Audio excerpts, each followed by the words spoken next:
Number 27, Jason Kidd. So Jason Kidd, 5-time first-team All-NBA, 1-time second-team All-NBA, 2 top 5 MVPs, including 1 second place that a lot of people look back on that was one of Duncan's and say Kidd maybe should have won it. However, Duncan's team then eventually did play Kidd's team in the finals, and Duncan was utterly and thoroughly dominant. So I think they probably got that right. 5-time assist champ. And then some of these Jason Kidd records are just jaw-dropping. He has the second most assists in NBA history. He has the second most steals in NBA history. So to be right to where he is, and listen, he's behind Stockton on both those lists. He's not some of Stockton's records are so unbelievable. We'll get to Stockton later. Spoiler alert, he hasn't been revealed. He's somewhere on this list. But second is almost like first place because those records are so unattainable. Jason Kidd, second all-time assists, second all-time steals. And but you guys know the playoffs matter a lot here. So what did Jason Kidd do in the postseason? All right, he did win a championship. More on that later because he was a role player at that point in his career. But when he was the best player on a team, 2-time finalist, won the conference back-to-back years as the best player on a team. 3 finals appearances total. In the 2000 playoffs, before he gets to what is now Brooklyn, but then the New Jersey Nets with Phoenix, he gives you 20 in the playoff run in Phoenix in 2000. For the only game they win in the second round against the Lakers, the Shaq Kobe Lakers going to win the title, he's 22-10 with 16 assists. Now, what you're going to see with Kidd when we go over it, he didn't have a lot of singularly eye-popping games. It was just incredibly consistent throughout these playoff runs. So the 0-2 run to the finals averaged for that playoff run 20 points, 8 rebounds, 9 assists.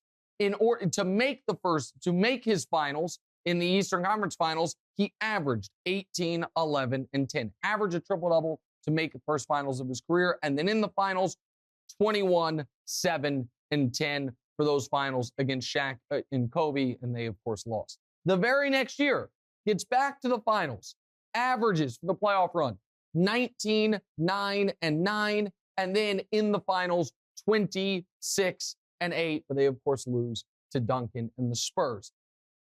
Now, fast forward 8 years. The 2011 Mavs. Folks like, Jason Kidd, how much did he matter? His numbers are not eye-popping at all.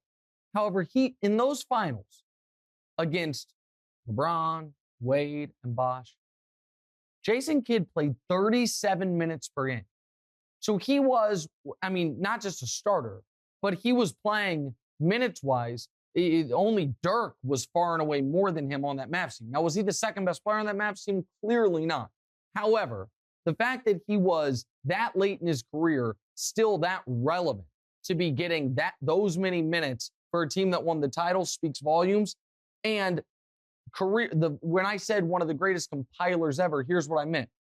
He had 50 career 10-plus assist playoff games. That's the 5th most ever. 50. 10 or more assist playoff games. He is the 4th most playoff assists ever and the 7th most playoff steals ever. He's the 27th greatest player of the last 50 years. I think my guy Chris Broussard has a comment on Jason Kidd. Let's hear it. I gotta be honest. I'd rather play with Jason Kidd, but I don't think I can put him ahead of AI. I'd rather play with him, but AI was AI. AI is iconic. AI was a 4-time scoring champion at my size. I gotta go with AI. Hip hop and hoop legend. Come on, Nick. Listen, Brew. AI is more legendary than Jason Kidd. AI is more culturally relevant. And one would argue, and I would agree, AI's apex was higher. But Jason Kidd did it so much longer. Both of them, as far as best career accomplishment, was taking a team to the finals. Kidd did it twice. AI did win the MVP. Kidd came in second. I understand it. And AI, I think it was 30. Jason Kidd's 27. So it's not a huge delta, but I think Jason Kidd was better and certainly more impactful on winning.